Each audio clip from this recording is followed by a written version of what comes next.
Thank you for coming this evening. Studying the book of 1 Corinthians. Please be turning to 1 Corinthians chapter 11 as we continue our study this evening. We're in the section of chapters 11 through 14, discussing the problems that the Corinthian church had in their assemblies and the disorder that was resulting from it, confusion and so on. And we discussed a number of points already that we'll review very quickly. We talked about a number of themes that run commonly through these 4 chapters that tie them together. We discussed the fact that there are some, just because there are some things that do not apply today regarding spiritual gifts and so on, that there's much that does apply today. We talked about the fact that what he teaches regarding coverings is based on the authority relationships of God and Christ, man and woman. And we talked about the fact that there's different words for the covering used. And we see that in various translations. Some translations use the word cover in verses 4 through 7 and also in verse 15, which may sound like it's the same thing, but other translations use a different word to show that there's a different word. They use a different word in the English to show there's a different word in the original. We talked about the fact that he talks about praying or prophesying, and praying generally is not inspired. Prophesying generally is inspired. Yet the expression praying or prophesying can be an expression for the worship activity in general. All the things they did in their assemblies. We discussed that at some length, and we'll talk about it a little bit more tonight. Talked about the fact that it's shameful, if it's shameful for a woman to be shaved or shorn, then she should wear the covering. But he shows later on that it is a shame for her to have her hair cut short. And we talked about the fact there's 2 different coverings. That not only is there the 2 different words, but there's a distinction made in verse 6. The woman does not cover her head, one covering, let her also have her hair cut off with the other covering. So there's 2 coverings in the context as far as I can see. And it goes back again to the original creation. Man is the image and glory of God, woman is the glory of man. And in verse 10 rather, woman ought to have a symbol of authority on her head. And he asked the question then, which we're studying, then in verse 13, is it proper for a woman to pray with her head uncovered? And then last time, especially verses 14 and 15, we talked about the hair length question. Okay, so now tonight we're ready to look at verse 16 and 17 and then make some applications. Questions or discussion before we get into the discussion tonight? All right, let's go ahead and read again at least a few verses of it. Let's read 13 through 17. If you'd like to read chapter 11, verse 13 through 17 for us, please. Bill, 13 through 17, please. Judge among yourselves, is it proper for a woman to pray to God with her head uncovered? Does not even nature itself teach you that if a man has long hair, it is a dishonor to him? But if a woman has long hair, it is a glory to her, for her hair is given to her for a covering. But if anyone seems to be contentious, we have no such custom, nor do the churches of God. Now in giving these instructions, I do not praise you, since you come together, not for the better, but for the worse. Okay. So as we look at our questions, we have a couple questions on the sheet, and then some extra questions that I gave you. I hope you received them by email. Question number 25.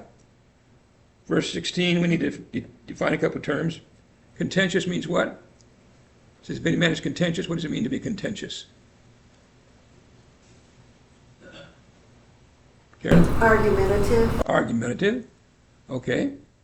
Other comments on the definition on contentious? Terry? Controversial, likely to cause discord. Okay. So we're talking about if someone wants to cause trouble over a matter.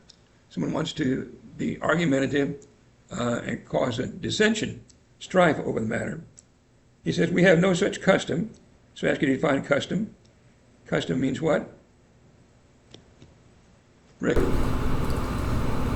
traditional and widely accepted way of doing things, custom of behaving. Okay. Okay. Something widely accepted. Okay. Other comments on the definitions? Habit. Okay. Okay. Now, the Greek word is a little bit different from that, but that's close enough that that's no point in making a distinction on it. Okay. So The question then is 26, what is the custom? He says, if anyone seems to be contentious, we have no such custom, nor do the churches of God. The question I ask you to look carefully at the context, what is the custom? He says they do not have. Comments? What is the custom he's saying that they do not have? Susie? Well,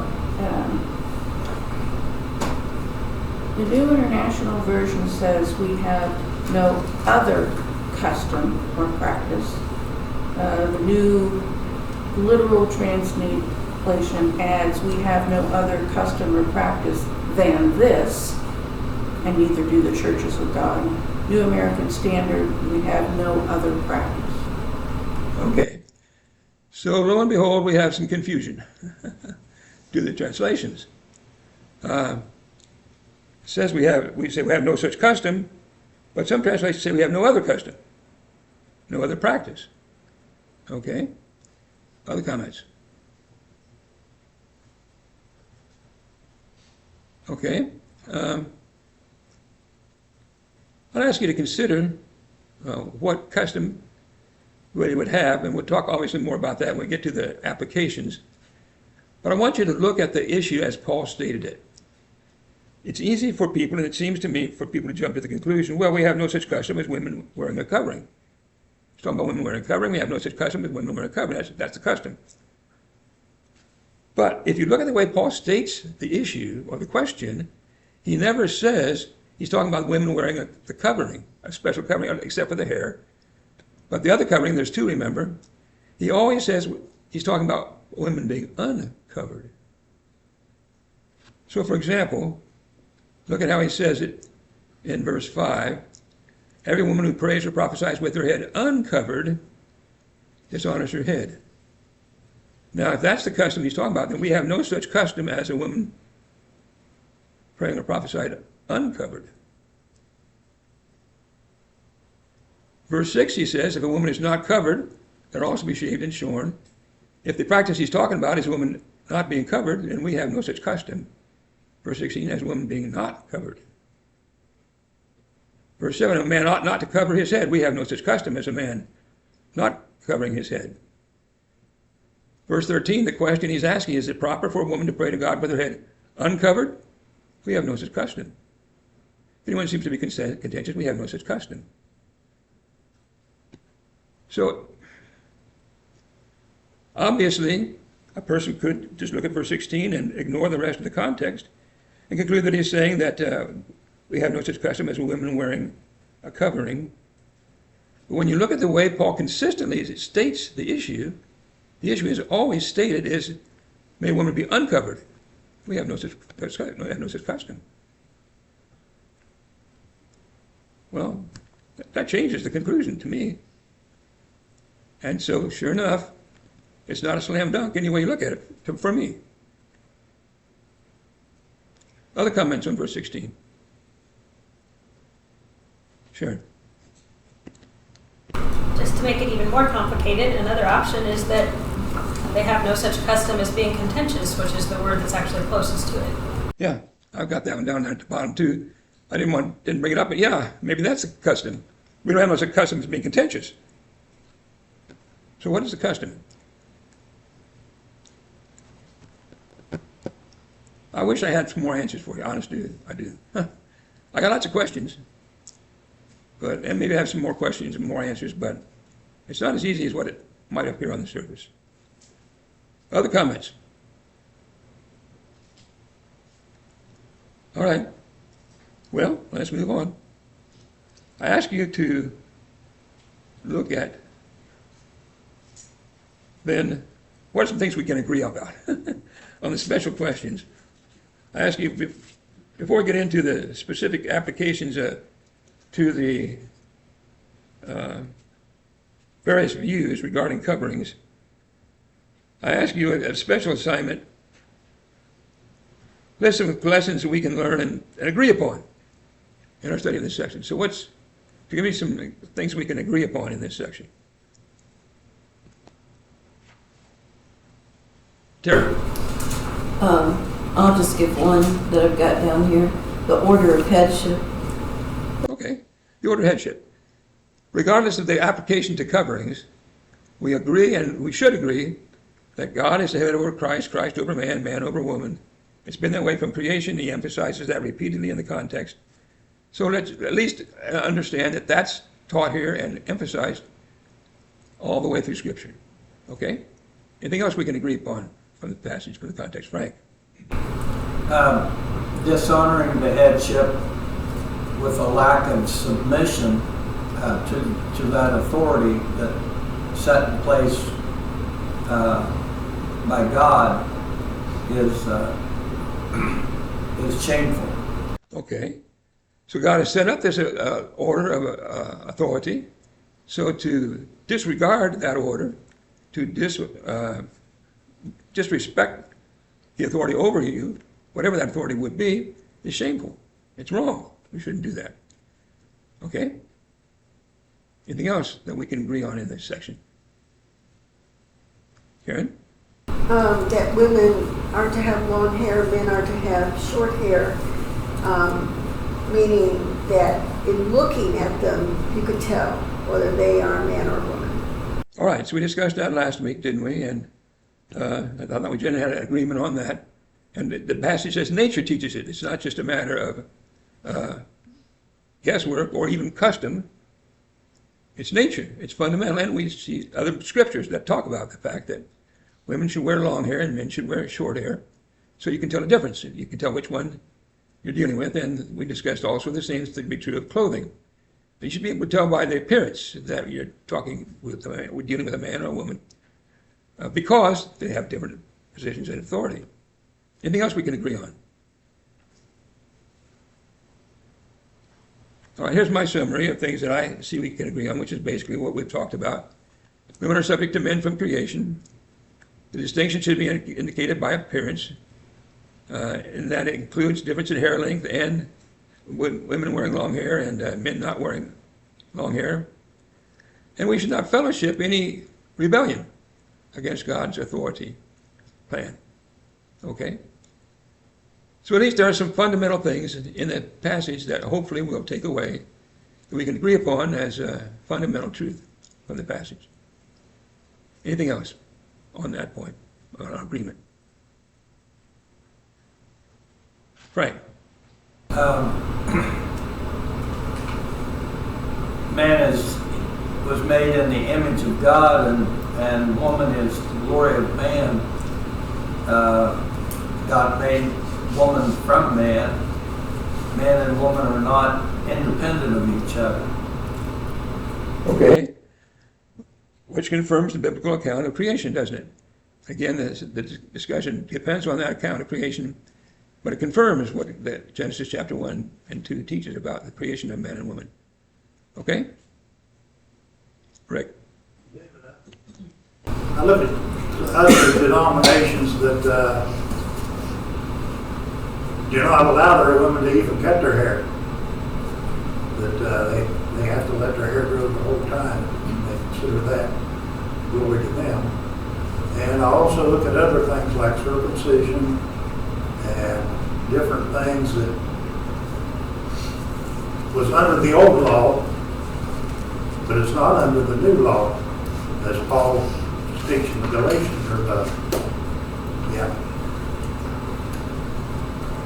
Now can even Gentiles.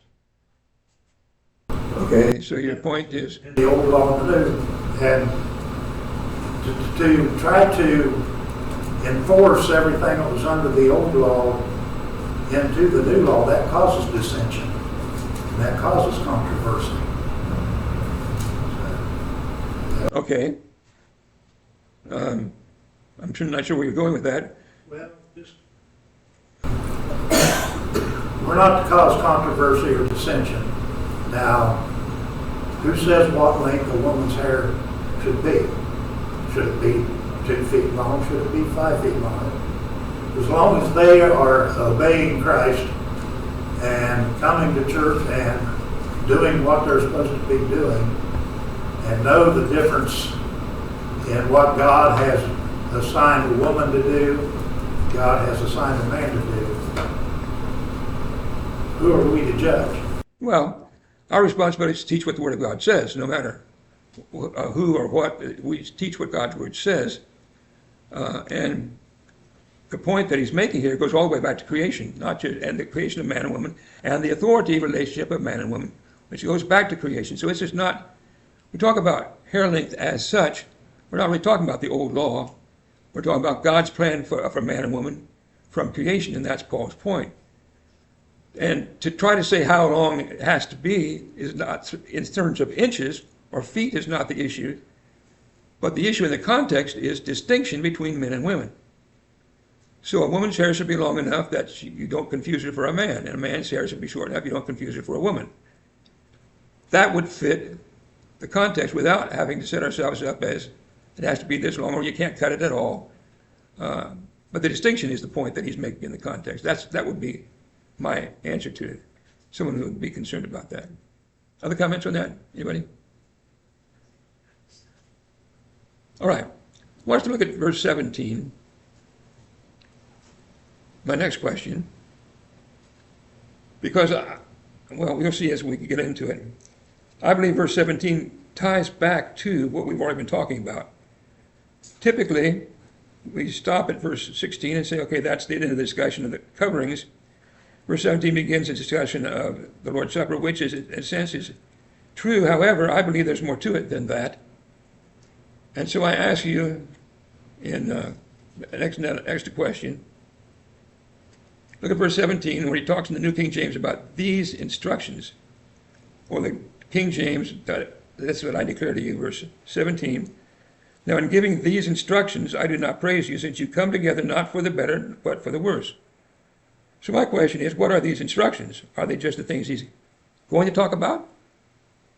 Or does it include the things he's already been talking about? In other words, is it just the Lord's Supper, or is it including his discussion of women and their hair and the coverings and so on? And to help you answer that, I gave you a number of verses for you to consider. So let me see what you have to say about it from your study. What do you see as these instructions? Is that talking about just the Lord's Supper, the things to come? Or does it include the before as his instructions regarding coverings? Or is it both, or what? What are your thoughts? Terry? Well, I normally use the ESV. Yes. But in the ESV, it makes it clear if you read verse 17 and verse 18, that indicates that it's what follows when you read the ESV. And my ESV died, so I'm using a Pew Bible now, so I don't have it right in front of me. But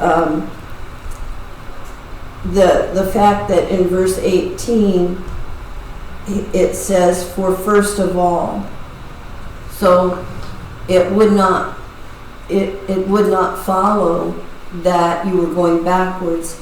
If you read verse 18, it says for first of all. Okay. Other comments? Karen? Well, I have the same question about verse 17, but I noticed that in verse 2 he says, now I praise you, brethren, who remember me in all things and keep the traditions.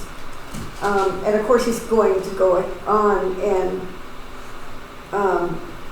obviously he has some criticisms. But then verse 17 says, now in giving these instructions I do not praise you. So I don't know, it kind of seemed like that. Maybe it was a new section, but it seems like it could be read either way. Okay. Other comments? Sure. And in addition to that, he says, now giving these instructions I do not praise you, since you come together, not for the better, but for the worse, which is not only a contrast to verse 2, as Mom said, but also come together is a phrase he uses in verse 17 and verse 20 and verse 33. So that feels like that whole section gets easily tied together by that phrase. So in this case, it seems like these instructions is what he's about to say. He gave them some instructions where he praised them, started with the praise, but now I'm giving these instructions that do not praise you since you come together. And first of all, and also just to add what Carrie said, the ESV says in verse 17, but in the following instructions I do not commend you. Right, that's what Terry brought up. And there are several other translations that say it as well, but most of them do not. Okay, other comments? Okay. The contrast to verse 2 is an interesting contrast, only I did not take it to mean that that's the discussion about coverings. He's praising them, and the discussion about the Lord's Supper, he's not praising them, because if that's so, then it changes the whole tenor of the discussion of the coverings. It sounds to me like he's criticizing them with regard to the covering situation, too. I don't think he was praising them regarding the coverings. I think he's talking about, in general, that they keep the traditions, but in this area. But I want you to know, verse 3, that in this discussion, he's discussing problems in the assembly. And it ties in, I believe, to chapter 14 with problems in the assembly with the women speaking when they shouldn't speak. So it seems to me that part of the problem that they have in the assemblies is the women being out of their place of subjection. So I don't think he's praising them regarding the women being in subjection, because I don't think some of them were being out of subjection. Now, other comments? Well, I'd like for you to look at that expression, these instructions. So I gave you a number of verses to look up.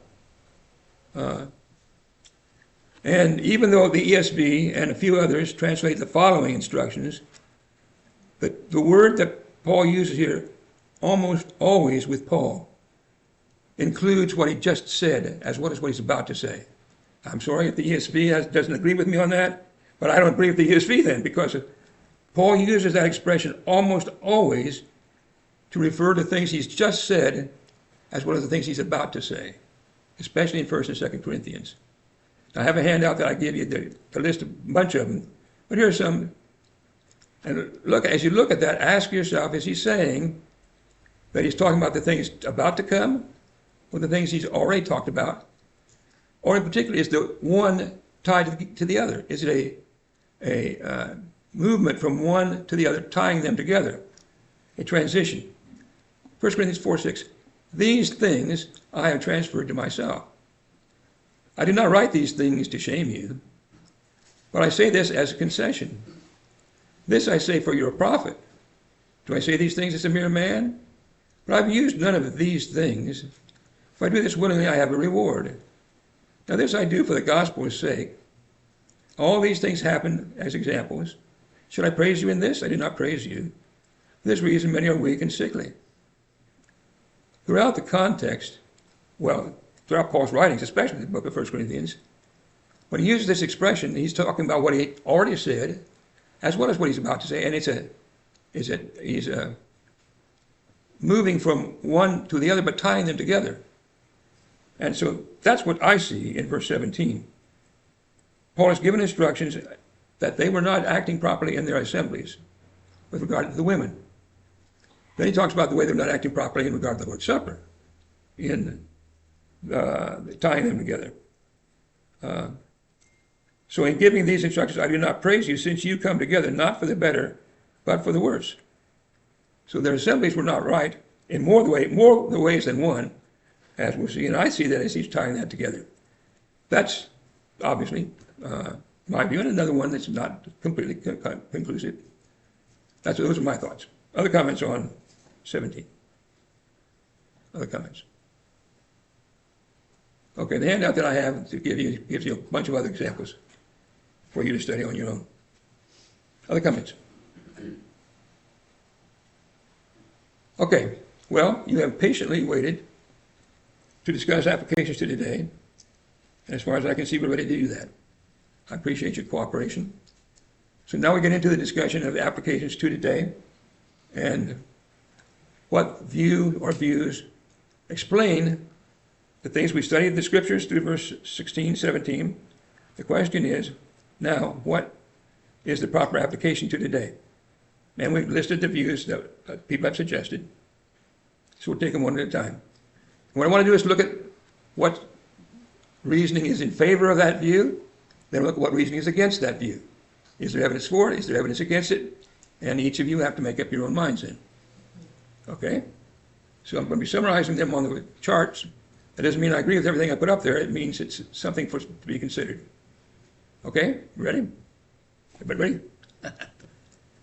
Okay? All right, here we go. So the first one then is teaching that applies during the assemblies. And so the question is, why will this teaching in verses 2 through 16 apply in the assemblies? Pro and con. What are your thoughts?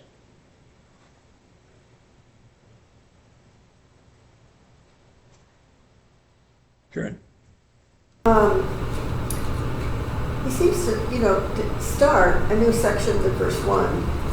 And from then on, it seems he's considering problems in the assembly. And it goes on to the Lord's Supper, it goes on to speaking in tongues. So this several chapters seem to, the context seems to be the Lord's Supper, the assembly. Okay. Other comments? So we have the question of context, which we discussed at some length, that there's themes that run throughout chapters 11 through 14, common themes, including themes regarding women's subjection, which would tie this to the discussion of assemblies in the next, the Lord's Supper in the last part, and then the discussion of spiritual gifts in the assemblies in 12 through 14. So context would be one in response. Other comments? Terry? Well, I have a little trouble with that. Okay, sure. Because of the things that are discussed about if this involves spiritual gifts or not, and seems like we've discounted this as being referring to spiritual gifts when the women needed to have their heads covered. So that changes how I look at it. If it was spiritual gifts that he's talking about, those women would have been in an assembly. But if it isn't spiritual gifts that he's talking about, there's nothing here that actually indicates this was about when they were in the assembly. Because people pray and study and teach outside of the assembly. So I just have trouble with, the division that's made in chapters was divided by men, not provided by God. And chapter 10 he's not discussing all the things in chapter 10 are not involved with the assembly. And so I guess when it says in verse 17 that's a division to me that I see differently than you do, because of what he says in verse 18 where he says, for first of all, when you come together in the church. That seems to be a division from what he has been saying to me. So I had trouble answering that question. Okay. Other comments? Karen? There's the consideration of 1 Corinthians 14, verse 34 says, let your women keep silent in the churches, for they are not permitted to speak, but they are to be submissive, as the law also says. But if they want to learn something, let them ask their own husbands at home, for it's shameful for women to speak in church. So, would they be allowed to speak if they had a tongue as an exception to that? I don't see that is an exception to this law, that they cannot speak. He says it's shameful to speak. Okay. Other comments? Frank? The verse that Karen mentioned, and in 1 Timothy 2:11 and 12, speak of the woman not being permitted to speak or teach in the worship service. Then there are some other passages that show examples of brethren being assembled together for other reasons other than for the worship when prayer and prophecy were involved in the assembly. 1 Corinthians 14:1, chapter 3, verse 31, Acts 2:17 and 18, Acts 11:27 and through 30, Acts 15:32, James 5:14 and 15, and 1 Timothy 4:14 all talk about an assembly, but not for worship, where prayer and prophecy are mentioned. So what is the point, Frank? I'm not sure I follow you. I understand you're saying there's other assemblies. What does it have to do with our discussion?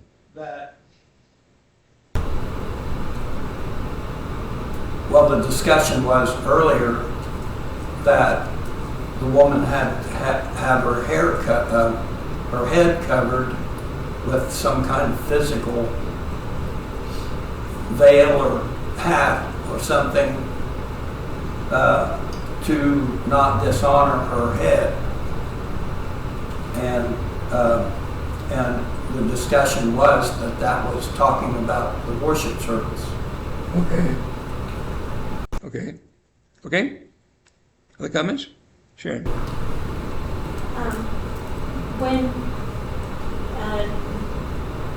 When you talked earlier about how this seemed to be the same, you're saying, if I understand correctly, that this is the same context in the beginning of chapter 11 as all the way through 14 because there are some themes in some theme words that run through all of them, that are in all of them. But sharing themes doesn't always prove it's the exact same context. It can just be a train of thought, moving from one topic to a different topic that has some similar things in common. That's how we think. And so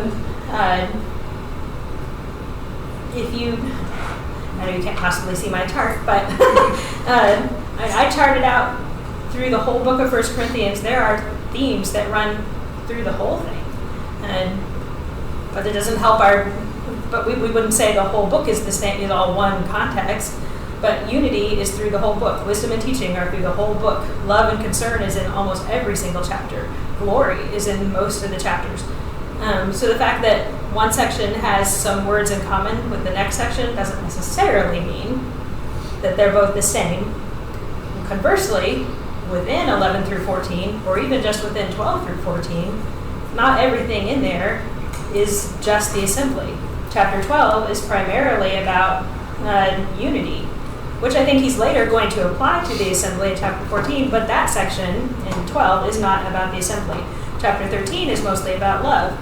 That's not just in the assembly. He's going to apply that concept later to the assembly, but that's not just about, but that section is not in the assembly. So even if it is the same context, we can't always say, okay, so everything in here can only apply to the assembly.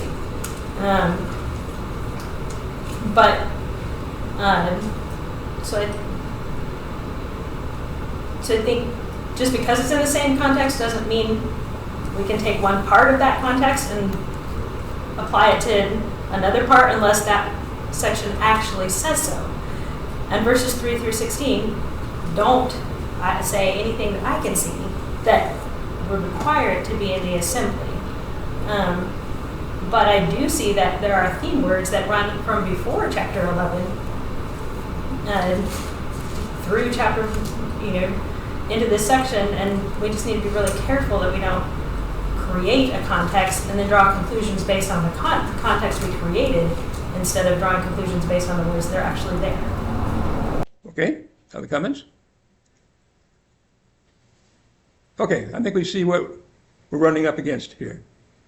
And the fact is, and I said at the very beginning, to try to take any particular view and conclusively prove it, I don't think we're going to be able to do it. I wish we could, but I don't think we can. Let me go ahead and summarize some evidence that hasn't been discussed yet, that I believe confirms the fact that it is talking about the worship assemblies. But when we get through, people are going to say, well, I'm not sure that I'm convinced that that's conclusive. And you probably won't be. But let me go ahead and summarize what I see. So I talked about the context that discusses the assemblies throughout the chapter and into chapter 14. We discussed verse 17, which I believe is a transition, discussing coverings, transitioning into the Lord's Supper, but still discussing the assemblies. But I've also made the point that I'm not going to go into depth, but I've also made the point that the expression praying or prophesying is not talking specifically about prayer or prophecy. Though it sounds like it, it isn't. What I really believe it is an expression for what is done in the worship assemblies in general. And the interesting thing about it is, every view that we're going to discuss, every one, people are going to make applications that that's talking about more than just prayer or prophecy. And watch and see if that doesn't happen. Whether we're talking about it's just a matter of spiritual gifts, whether it's long hair, whatever view anybody tries to defend, they're going to end up saying that it's more than just praying or prophesying. There's more to it than that. And this idea of a figure of speech where the part stands for the whole. I have another handout that gives you just tons of examples of this kind of thing. And the truth is, we do it regularly. The very kind of thing that Paul does here, we do it regularly. Consider how many times in our prayers, men will say things like, well, we've come to sing songs of praise to God and study the Word. That's what we came for? Just sing and pray and study? Did we also come to pray? Well, yeah. It's the first day of the week. Did we also come for the Lord's Supper and the collection? Well, yeah, but we all understand that's what that means. So we say we came to sing and study, but we all understand it means all the activities of the worship assembly. That's what we mean by that, and we understand that. What's the problem with believing that's what Paul is saying? Especially when, like on the handout, I've talked about, I'm not going to go into more detail, I've already done it. I don't want to repeat myself, but I'll give you the handout.